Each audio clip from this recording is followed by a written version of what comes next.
You ever wonder what it actually takes to stop a man like Theodore Roosevelt, not just a politician, not just a name in a history book? I'm talking about a human hurricane, a man who lived what he called the strenuous life. Most folks would buckle under the weight of a bad day, but Teddy, he was different. It was October 14th, 1912, Milwaukee, Wisconsin. A crowd was gathered. The air was crisp, and a man was waiting in the shadows with a .38 Colt revolver. He didn't just want to stop a campaign. He wanted to stop a heart. But what happened next? Well, it's the kind of story that makes you proud to be an American.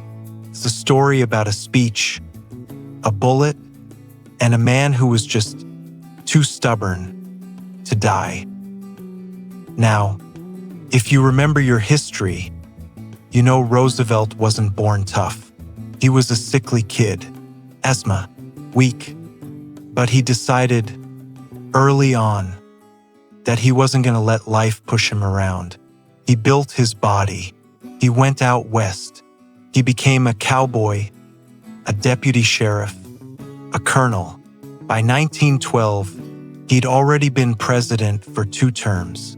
He was supposed to be retired, fishing, taking it easy. But Teddy, he had too much vinegar in his veins for that. He started his own party, the Progressive Party. When a reporter asked if he was still fit for the job, he barked back, "I'm as fit as a bull moose," and the name stuck. He was 54 years old, graying at the temples, but still ready to go 15 rounds with anyone who stood in his way. But while the bull moose was charging across the country, someone was following him, a man named John Schrank. Now, Schrank wasn't a rival politician. He was a quiet, lonely man, a saloon keeper who had lost his way. He claimed, in a fever dream, that the ghost of the late President McKinley had told him to do it. "Stop Roosevelt," the ghost supposedly whispered. Schrank didn't just plan, he obsessed. He followed Roosevelt through 8 different states. He sat in the back of the auditoriums. He stood on the street corners, waiting, watching, looking for that one perfect window of time. And in Milwaukee, as the president stepped out of his hotel to go give a speech, Schrank finally found it. Imagine the scene. It's evening. The street is packed. People are cheering, "We want Teddy! We want Teddy!" Roosevelt steps into an open-topped car. He stands up, takes off his hat, and waves. He's a perfect target. Schrank steps forward. He's only 5 feet away. He raises the pistol, and crack, a single shot rings out. The flash lights up the night. Roosevelt stumbles back into the seat. The crowd goes silent for a heartbeat, and then it turns into a riot. People are screaming. They're grabbing Schrank. They want to tear him limb from limb right there on the pavement. But then, a voice rises above the chaos.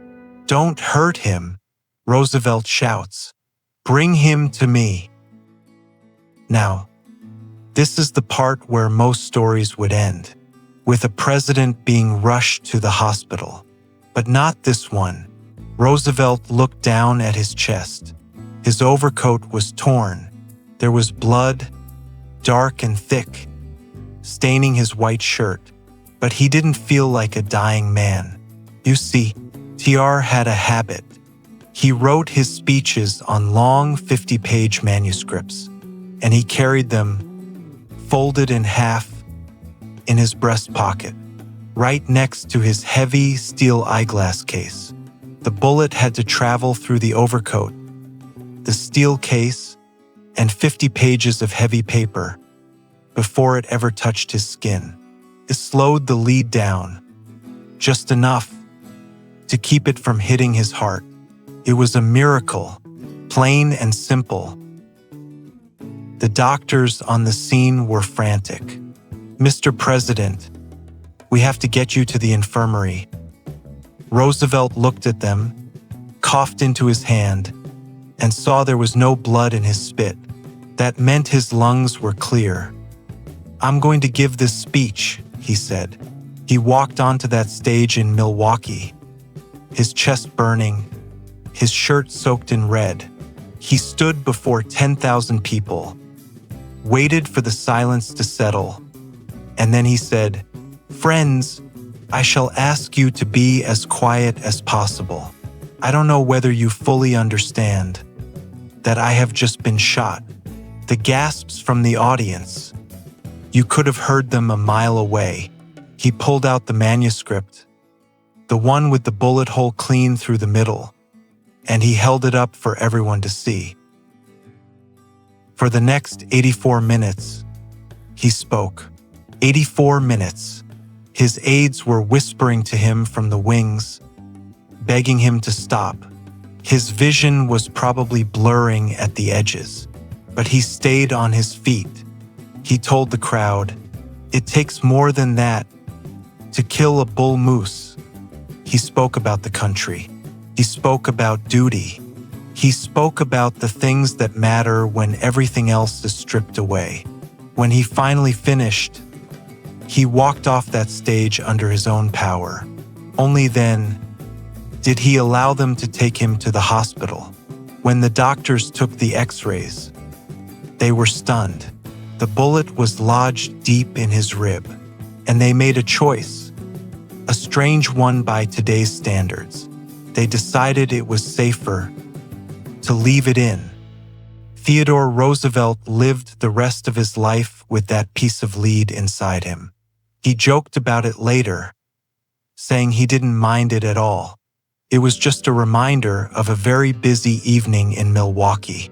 He didn't win that election, but he won something much bigger. He won the respect of a nation, and he showed us what it looks like when a man's character is stronger than a bullet. He passed away a few years later in his sleep.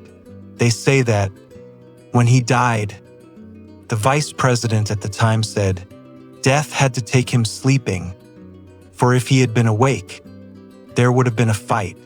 That was the bull moose, a man who knew that as long as you have breath in your lungs, you have a story to tell. Stories like these, they remind us of a time when leaders were made of different stuff, when a man's word and his sheer will could stop the world in its tracks. I hope you enjoyed this journey back to 1912. If you like these kinds of deep dives into the men who shaped our world, do me a favor, hit that like button and subscribe to the President's Stories. We've got plenty more to tell, from the dusty trails of the West to the hallowed halls of the White House. Until next time, keep your head up and stay as fit as a bull moose. Thanks for watching.